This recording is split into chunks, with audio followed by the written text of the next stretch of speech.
Hi, Leonie. Hello. So, What do you have for us today? I have. First of all, I wanted to preface, in case anyone, people watching, that this one is more of a brainstorming video. So if it's a little bit loose, bear with us. But the reason why we're brainstorming is because I wanted to bring in this topic a little bit more unfiltered and unprepared, so that you can give me your honest opinion. Okay. So I hope it's clear. The topic I wanted to talk about today is the whole concept of bettering yourself. And the reason why I feel like it's important to address is because we use it a lot in Sophia's Best. Our kind of tagline is better your way of thinking and like better You're living. I got it. Yeah. Better your way of thinking to better your way of living. And we're constantly talking about bettering yourself, become like the better you, and so on and so forth. But for me personally, there's something about that catchphrase that doesn't sit well with me, the whole better yourself thing. And I thought I would first tell you why I don't like it, and then you can tell me. Great. And then you can explain why you use it. Great, okay. So, for context, I'm kind of on the cusp of Gen Z, millennial, somewhere there. And even though I've only been on this earth for less than 30 years, when I hear the term better yourself, I immediately feel tired. I'm like, like I can't, what do you mean better yourself? Like, what more do you want me to do? Like, how much farther am I supposed to improve myself? Why do I constantly have to grow? To what end am I growing? For whom am I growing? How am I growing? And I feel like the whole phrase better yourself feels like it was constructed against me, almost like I know this sounds whatever, like a capitalist ploy, like better yourself and I'll sell you the tools so that you can do that. And of course.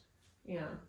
The skills. The idea exactly. is skills and more skills and more skills, Yeah. and that's the idea of how you can. And I feel like the phrase better yourself forces people to engage in a very unhealthy system of thought, as though they are already not enough and as though they have to perform in a specific way. But I know that when you say better yourself, you don't mean it the way most people are used to hearing it. No. So I wanted to give you a chance. Okay.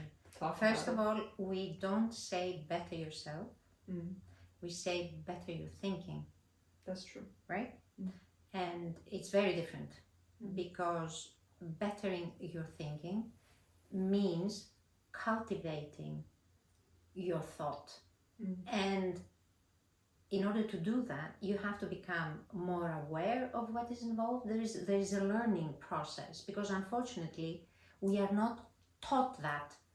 We are given a lot of information, and you have to know this and you have to know that, and you have to develop this skill and you have to develop that skill, but not enough emphasis is placed on how you process everything and how you understand everything, so that you cultivate yourself.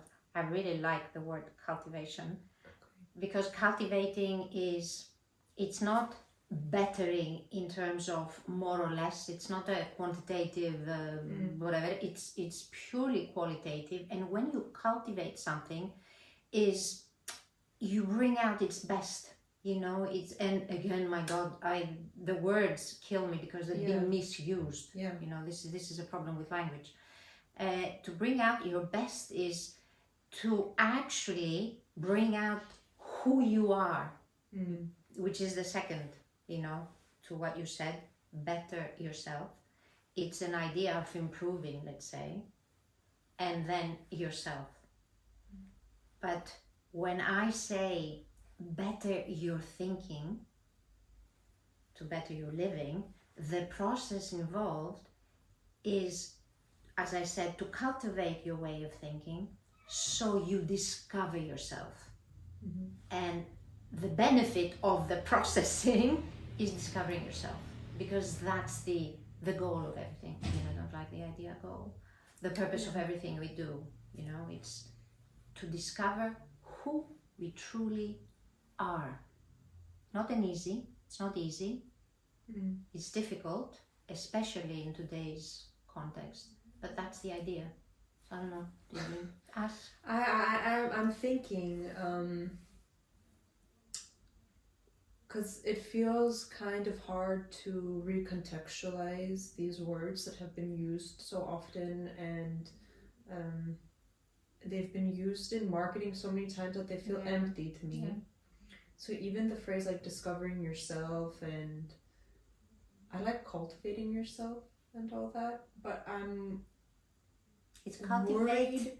You see how it's cultivate your thinking, not cultivate, because everything, at least within the Aristotelian perspective, what you want to do, what we should do, oh my God, the words, what our aim is to cultivate the way we think, because everything is determined by the way we think. Everything, our feelings, the actions we take and the effect of our actions, the decisions we make, the choices we make, the friends we make, everything depends on the way we think.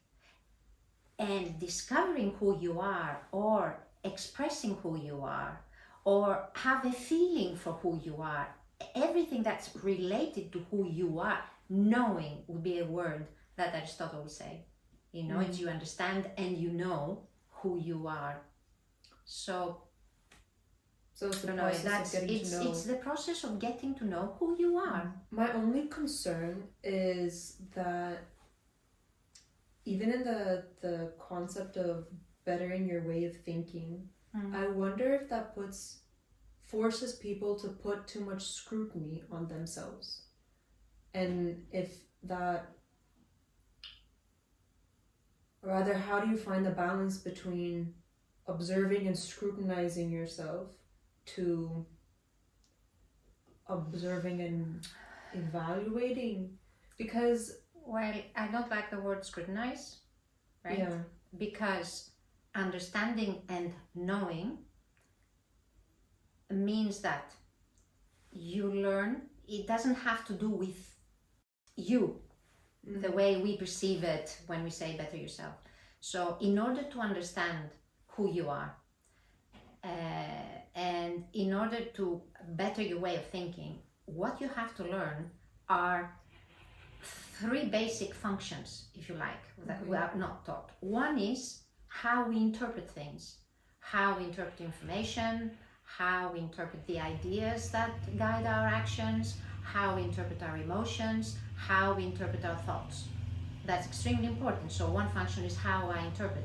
And it's very important because there are so many things that influence the way we interpret things. As you said, language, images, expectations. There's so many things that influence our interpretation. So we don't use our own lens when we look at things and interpret the meaning of things, but we use the filters provided by us, mind your step and turn left and turn right and look right and turn this way and turn that way. So there is a guidance constantly of where to look and how to look.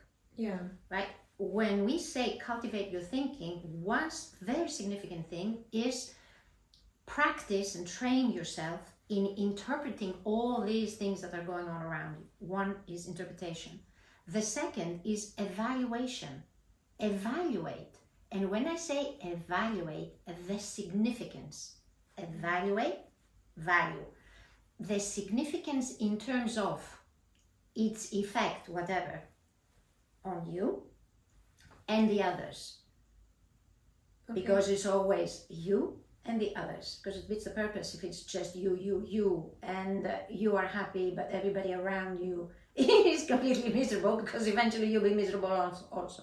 So it's, you interpret correctly, you evaluate the significance of things, how important, what is the value of this thing, so then you can eventually synthesize information and come to a correct conclusion.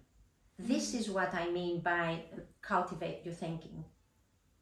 So in a way is learn how to filter out all these things that are imposed on us, so we don't give in to the impositions, because what we do is we give in to all these things that are imposed on us, because we don't know exactly, because it's a learning. You need to know how to interpret symbols correctly, because everything is a symbol. That will be something else that we will discuss, because many people don't know.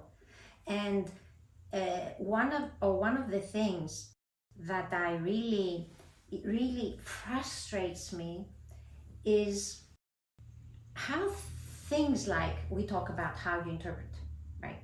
And how you evaluate the significance of, and blah, blah, blah. A lot of people present all these ideas in such a conceptual manner that, they see me, oh my God, how am I going to do that? It's so difficult. How am I going to do that? And what they ask of me, it's so difficult. And it's a lot easier for me to adopt something that's already made for me. Yeah. I have something that everybody considers attractive because it's out there.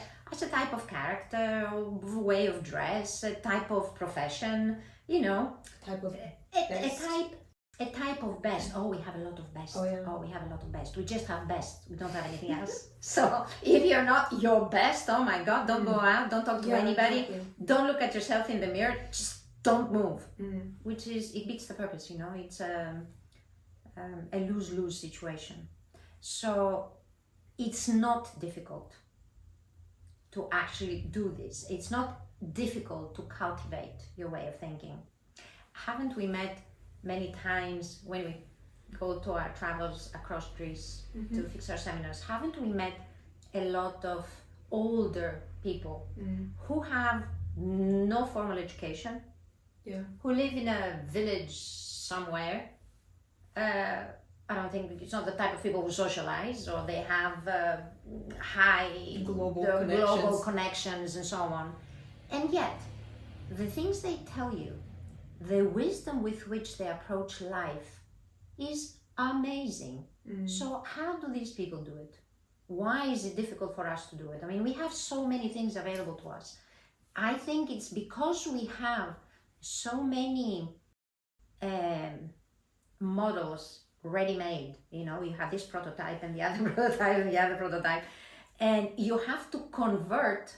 We have also adopted the language technology uses, so you have to convert into whatever prototype is served to you at different prices and different things. So I don't know if I answered slightly your question. No, all I was going to add was, in the villages that we go to and the islands we go to and the locals that we meet, I get, not to say that they're isolated, but I guess their conception of themselves isn't clouded by too many people and too many things. It comes closer to their immediate environment, their immediate people, their immediate neighbors, so to speak. So of course everyone has ideas imposed on them. We can't remove ourselves from society, but their sense of self is a lot more they have time to invest in them. Yes, they have time to observe, and very, very significant, to connect. They connect with the environment, they connect with people, because to see yourself in relationships, or in to get a better understanding of how you are with people, or what it means to be yourself with others, to understand people, you have to connect. And it's not a matter of with how many, it's a matter of what type of connection. It's whether you connect and the quality of that connection. So you may be in contact with God knows how many people. You may have, I don't know, thousands of followers, hundreds of thousands or whatever. It doesn't mean that you actually connect with these people, because connecting with people or connecting with nature, connecting with your community, your neighbor, your city, your country, your region, and so on, you really have to get to know it first, so you know what you are connecting with. Yeah, but How also can you? more importantly, you cannot connect with others if you aren't emitting something authentic. Like, you need to know who you are, what you Honest. are, what you want. You need to Honest. be comfortable within yourself in order to emit a true energy and then Yeah. connect with its compatible energies, if that makes any sense. It is. That's why in Greek, a really a word that's really difficult to translate. Of course, you can translate the actual word, but the connotative, the meaning behind it is very difficult. We use real in English, in Greek, which is alithino. Okay. Right? Το αληθινό, however, which we use, and if I was to translate in Greek, in English, I would say true. Alithino is that which is true. It means also authentic, honest. It's a lot more than just something that is correct, real or true and correct. And it has this sense of, when you are true, it means that there is an honesty about it. So you express honestly what you feel, what you have in your head, how you connect, because that's the only way you can find out who you are. You know, if you're not honest, and it's not very beneficial and meaningful if we are honest with ourselves only when we are on our own. And only when we're feeling good. Yeah, okay, because feeling good is, again, it's the only feeling I think that you don't process so much. You know, we say, oh, I had a great time today, or I felt so good. And so you pack it on the side because it was good feeling.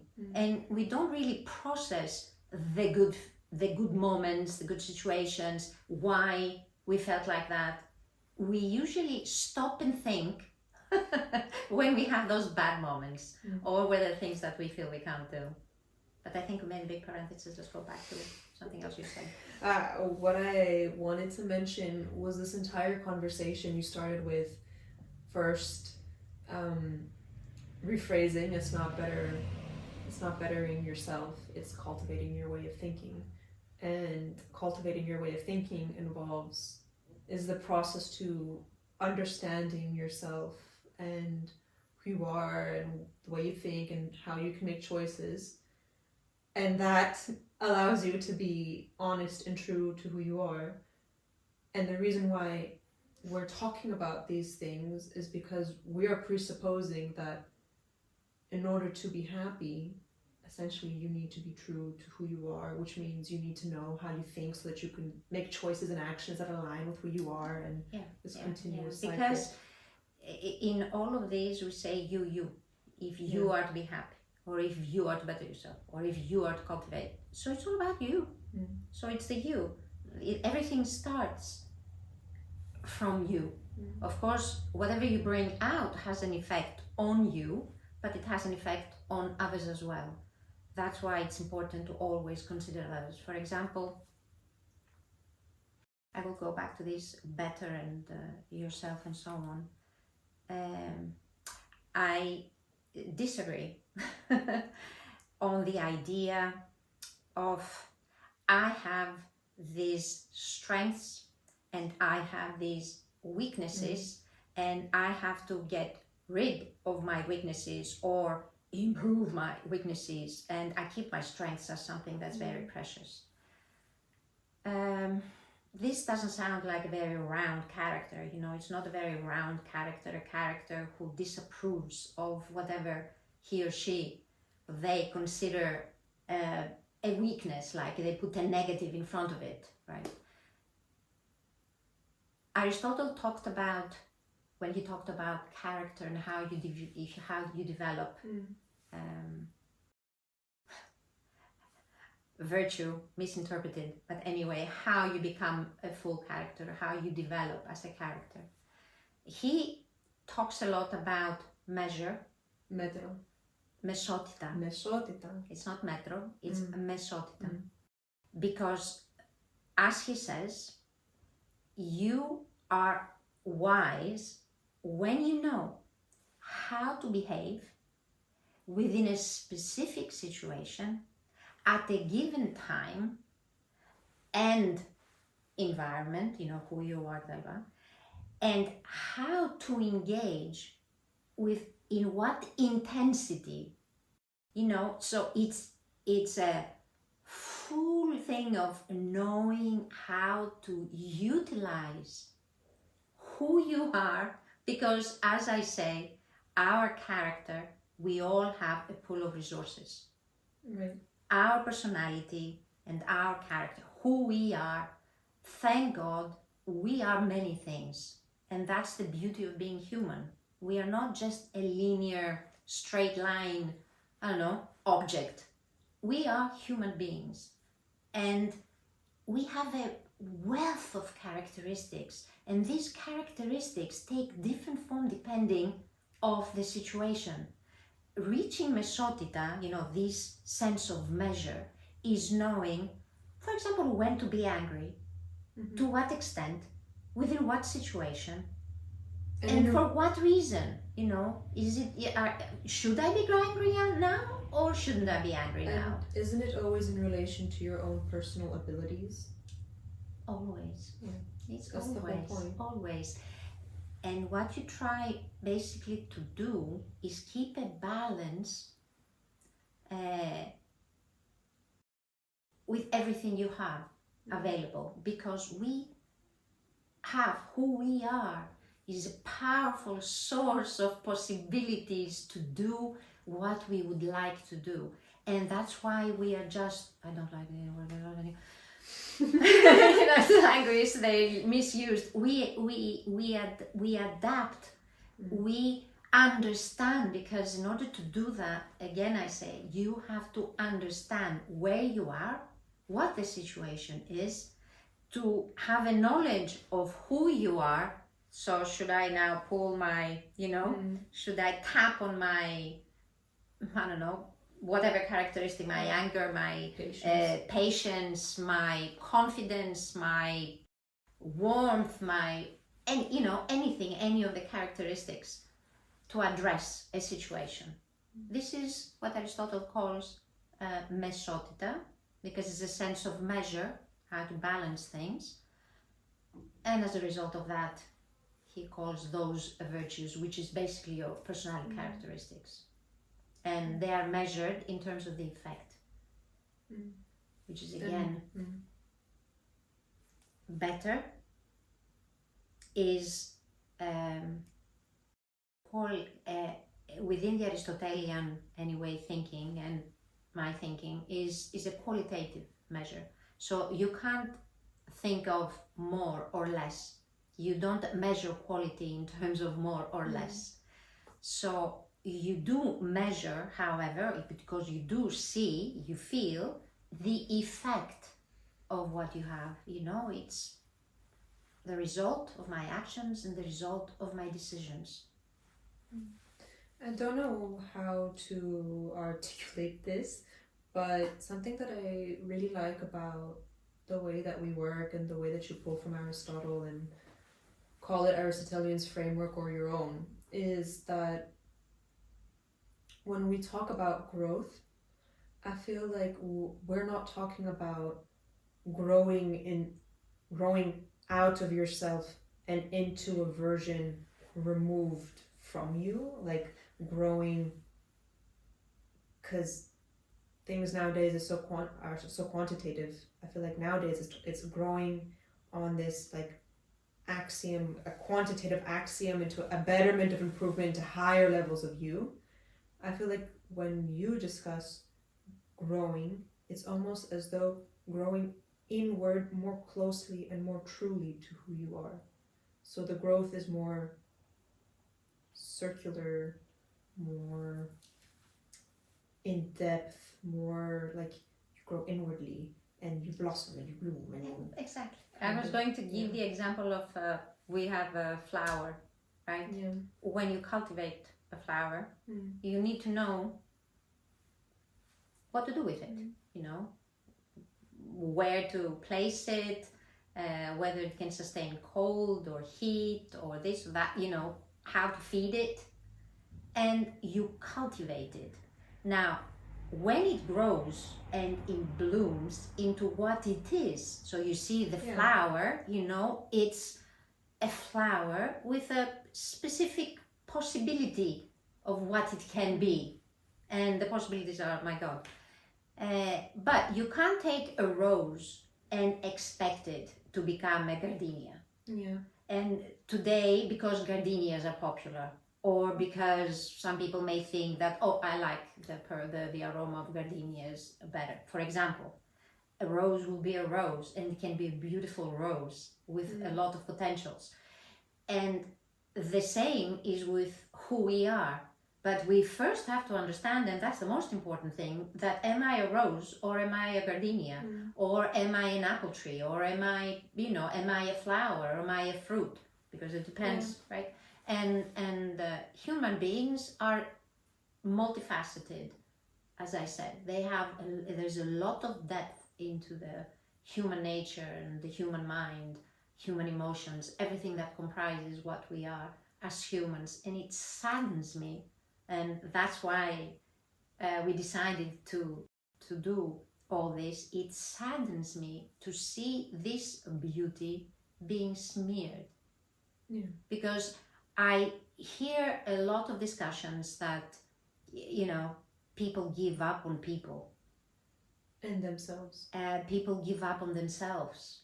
People don't believe that any, I'll use again a word, my God, any progress or any change or towards something that's beneficial to all is possible.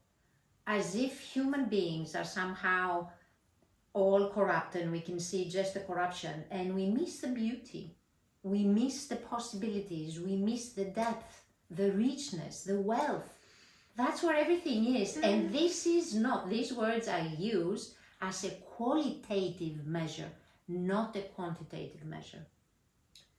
I can't talk about on the behalf of like humankind and human society and if there's beauty in that, but I can claim my own human value as an individual and have faith in my own human potential. So whilst I'm not as positive as you, I can still say like I, as Dione, as an individual, have hope in my own personal happiness and that I can bode well and I can do so by doing everything that you're talking about. Yeah. Which most importantly keeps me and my character and my situations and whatever as like the pendulum of the way I move and I live.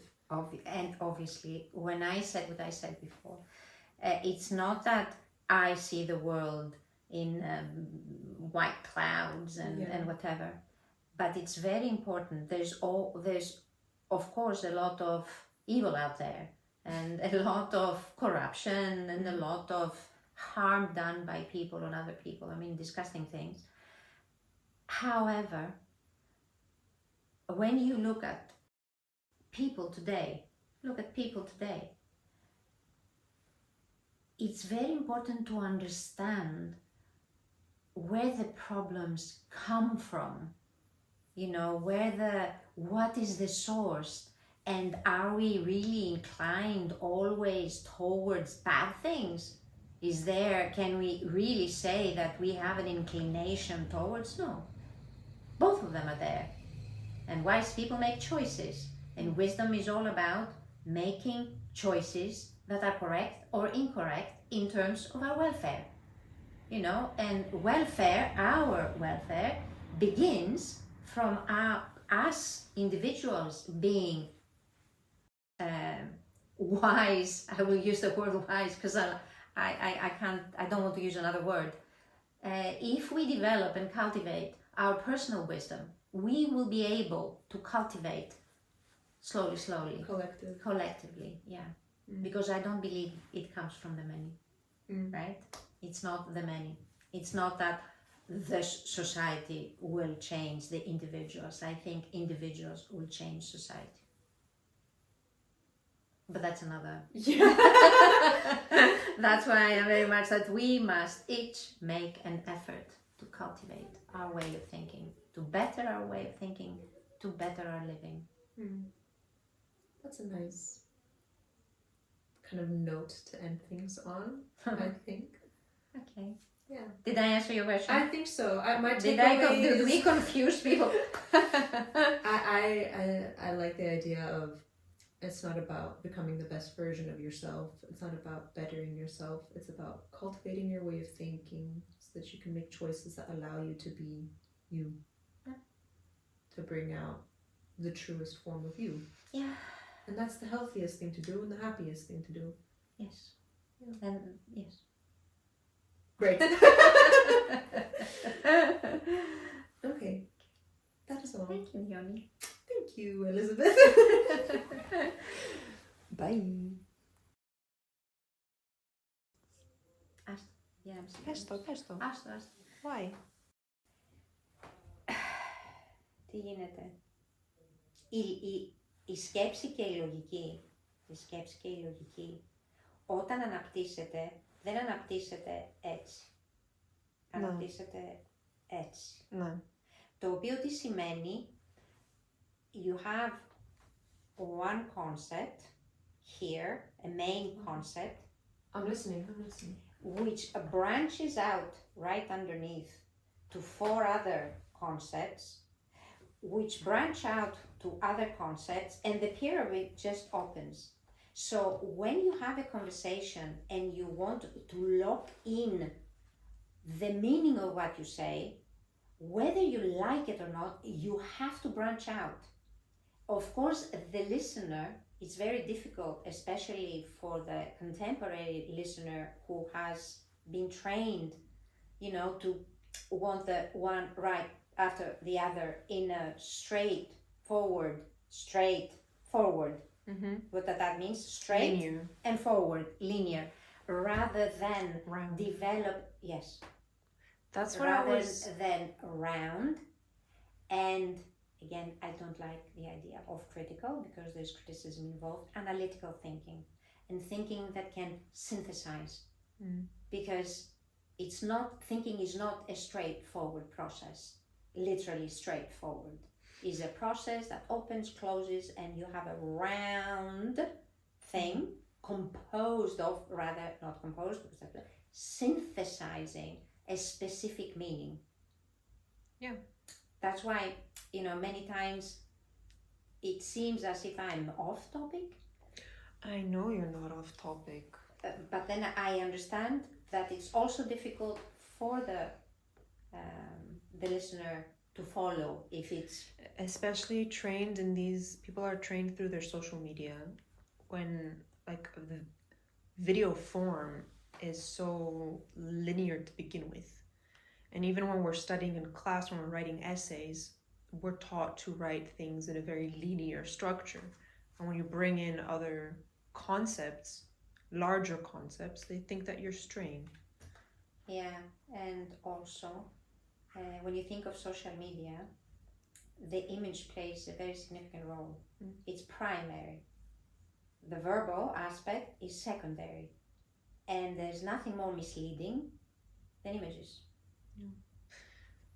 By the way, something I wanted to say before, I don't know if it came across. When I was explaining what I like about our method of growth and how you grow outward, inward, and it's like you are the point of axis or the axis. Yeah. The center. I meant it as in opposition to, I don't know if you want to call this postmodern language and understanding of self, which is constructed and we construct ourselves. But I feel like in modern days, we talk about becoming ourselves in this like linear kind of way, almost like a constructed building. And we're trying to constantly build ourselves upwardly to become this better, taller, stronger building. I understand the way we talk about becoming our better selves as this cyclical inward like thing that like starts feeding energy inwardly, and as you become more yourself, this spiral simply gets bigger and bigger and bigger, and has more like complexity and more energy and more color and more like life. Right. So if I was to say, because you use these two diagrams, the building is something that is, it can just become taller. Yeah. In fact, we do compete, we make these big, the building taller and taller and taller. Whereas when you develop as an individual, you get to know, you understand, you think, all those things that we talked about, it's a force. You develop an inner, it's the inner strength, your inner power, your inner core. And why is that significant?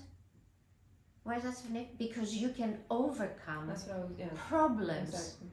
Because even if we take the example of a building, a lot of people just look at the big building, but to build a sturdy, like those temples and things that they used to without the technology we have inherited from our ancestors, it's the knowledge that goes into building it, the materials. There's so many who are behind it trying to fix it what it is. But then again, if we think of those materials, it's a structure that's material. Exactly. We are developing something that is not material. So what you develop is your inner strength, the force. And what you can do, you can move things. It's like you have the ability to move yourself from one place to another. You have the inner strength to deal with problems, small ones, bigger problems. That is what the benefit is. So you are of use. We are of use to ourselves and to others. That's a huge difference how we understand bettering our way of thinking, again, I'll say. So we have this inner strength. Does that make sense? Yes. Okay. Yeah. Basically, cultivate your way of thinking. Cultivate your way of thinking.